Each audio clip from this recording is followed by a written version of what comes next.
Hello everyone, welcome back to Farm Center 22. We're back here on No Man's Land with Grober Games.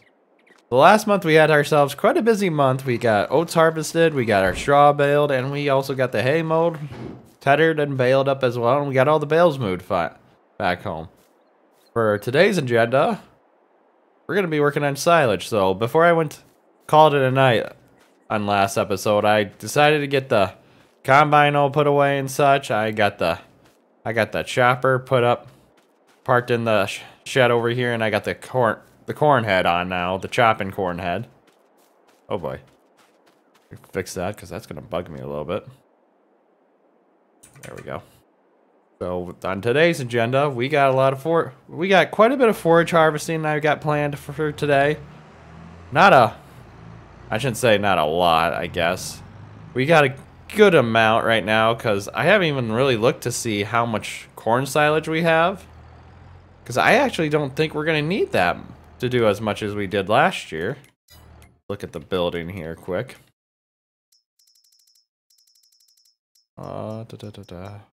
Get more silage. No, there's silage hay.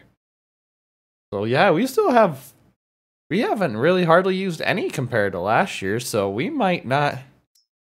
I think the only fields we might chop today are the two little ones over here. We'll see how far we get.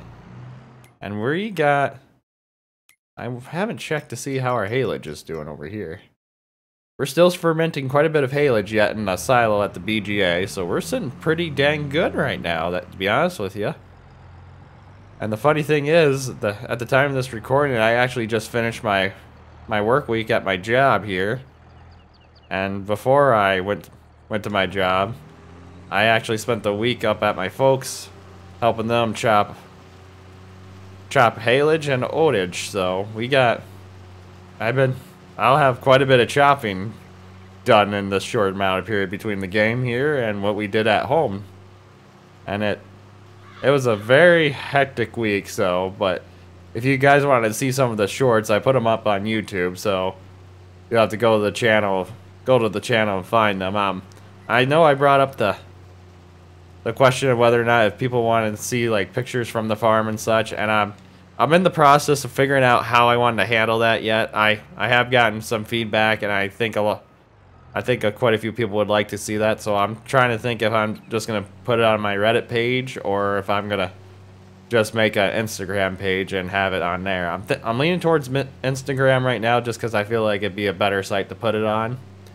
But it is in the works. I did take a few pictures over the week, not a whole lot, just because it was a very go moment for us this past week when I was up helping my folks, because we had all the hay we had one of our hay grounds down for baling hay, so we only did one field of hay for baling, and when I was up there I was gonna bale it, but it ended up being too tough yet, so I didn't end up helping with that. I ended up doing quite a bit of custom work for quite a few neighbors of ours for baling hay. I think I did 260 some bales in 2 days. Not near as much as I did about a month ago, but a month ago we also had first crop haylage. Gosh, it's kind of awkward turning. I forgot how awkward it is turning over here. But compared to first crop, first crop is always gonna be a massive amount. But I ended up doing wet oatage baling for one of the customers, and I did two other customers for hay/grass. So it was overall the baler ran better than the first crop, at least. So that's a big plus. When I ended up helping my folks, I ended up helping chopping and cut with mowing hay and such. So the first day I went up there, I ended up helping my brother get all the forage boxes ready. We had to, with greasing axles and the tires, and we ended up replacing a tire on one of them just because it was looking pretty bad. It was pretty weather checked and such, and it just with us only using 2 forage boxes at the top using a set of forage boxes at the time. We didn't want to take the chance of having the tire go out, so we ended up changing that. And we also were testing out the new chopper we acquired over the winter. It's I believe it was an FXH 300 case. I'm not very familiar with case choppers, so it's a whole new experience for us. And the funny thing was, well, I shouldn't say funny thing. The good thing was, we didn't really work on it over the winter after we got it and such, so it was kind of a sort of baptism by fire moment is the best way I would put it. So we ended up getting it all hooked up to the tractor and such, and we ended up going out to the field, and it worked exactly as it should. So that was a pretty good feeling, especially since we never messed with it at all beforehand, because usually buying used equipment, you might, let's just say our luck with some used equipment, we have to put in quite a bit of time and effort to get it going, or work on some minor parts to get everything working again as it should. But we ended up lucking out this time. My brother was pretty tickled pink, to be honest with you. He was very satisfied with how the chopper ran.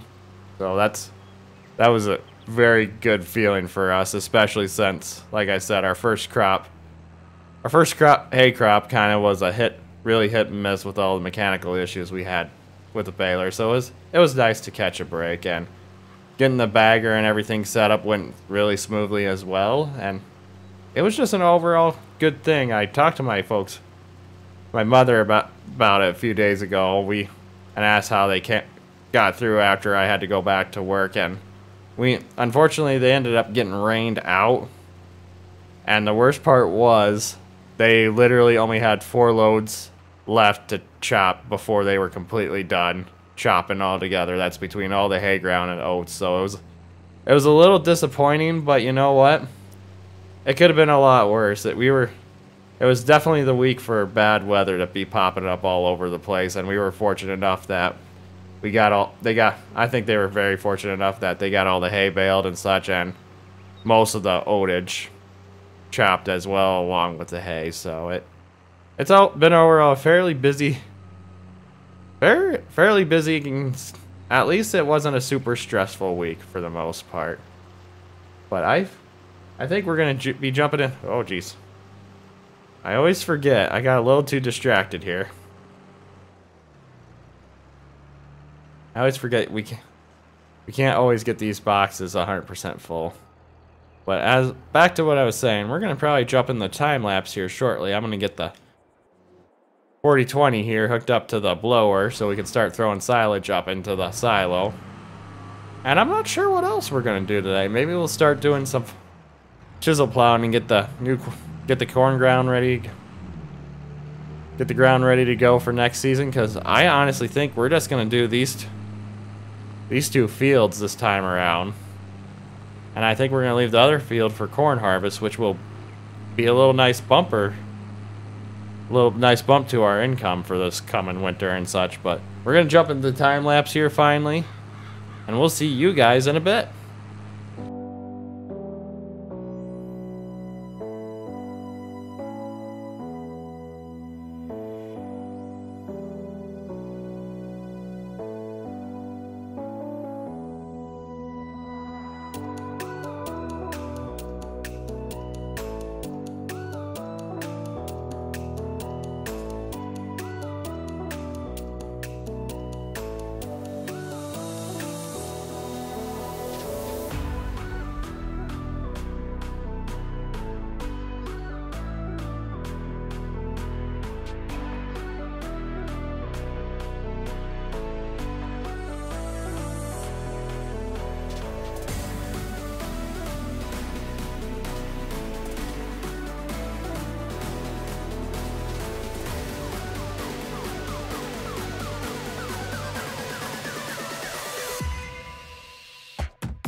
my body, move with my body. All night long, we got it going and the dance goes on. We got it going and I am here and I move with my body, move with my body.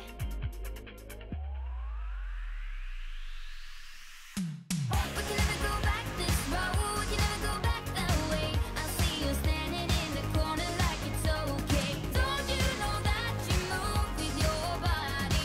Don't you know that you move with your body? We wanna go on, we wanna go night and day. I see you standing in the corner like it's okay. Don't you know that you move with your body? Don't you know that you move with your body?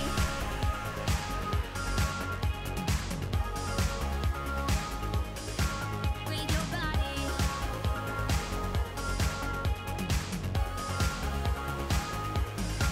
With your body.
Alright everyone, this is where we're going to start wrapping up today's episode. Not a very exciting one, but we got all our chopping I want to get done.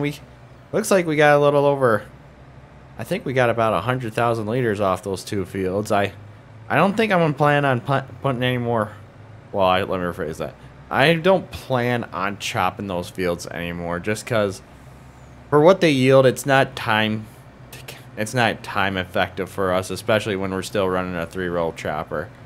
I'm kind of having my mind that I might be buying a self-propelled one here sometime in the near future at some point, but I kind of want to wait until we get that extra shed up to store equipment off the property that we won't be using that much before we go that way. And as you probably could tell, I decided to buy us our milk tanker already. And I think it's looking pretty sharp. I think it's going to go nicely with this Mack truck. The only thing I'm starting to wonder is when we bought this Mack truck if we should have went for the bigger engine. But I think that is a pretty sweet looking trailer if I don't say so myself. License plate doesn't really fit in there like it should. Looks like it's made for more of an American license plate style, but that's fine. Still does the same thing. But I am really happy that we bought this Mack truck. It's probably... Oh gosh, that... Just the lights, the marker lights and everything. This is such a cool trailer mod. I am very happy with this. But back to what I was saying. I'm very happy with this Mack truck purchase. We probably should have bought it a lot sooner if we're going to be honest, but you know, it is what it is. I mean, we finally got it. It took us a little bit of time, and I think we'll be racking up the hours quite a bit on this truck between milk hauling and all our products, all the products we'll be hauling, and especially since we have a more efficient way to haul grain to town now. I think this will speed up. This is definitely going to speed up the process quite a bit, but you know what?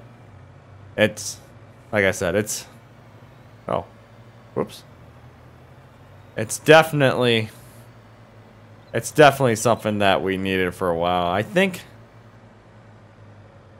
sometime this fall I'm going to have more gravel brought in here and kind of leave this area over here next to the shed, kind of where we drop off the trailers for everything, but we're just going to back this up over here next to the flatbed for now. And I also haven't really found a nice flatbed loader that's a little shorter but does the same function, but you know what? I'll get used to it. It's just going to take... Oh, accidentally getting a little too close there. It's just going to take me a little bit of time to get used to how wide I'm going to have to turn, just because we've used that little flatbed trailer for so long on the pickup that it is quite the change. But like I said, I'm really happy with this purchase, and I think it's kind of fitting the theme of this farm so far. But anyways, we're going to wrap up today's episode here. If you guys enjoyed today's episode, please give it a thumbs up. It really helps out the channel. If you're enjoying the content, please subscribe so you can stay up to date to the latest series. Above all else, I hope you all have a wonderful rest of the day. And most of all, thanks for watching.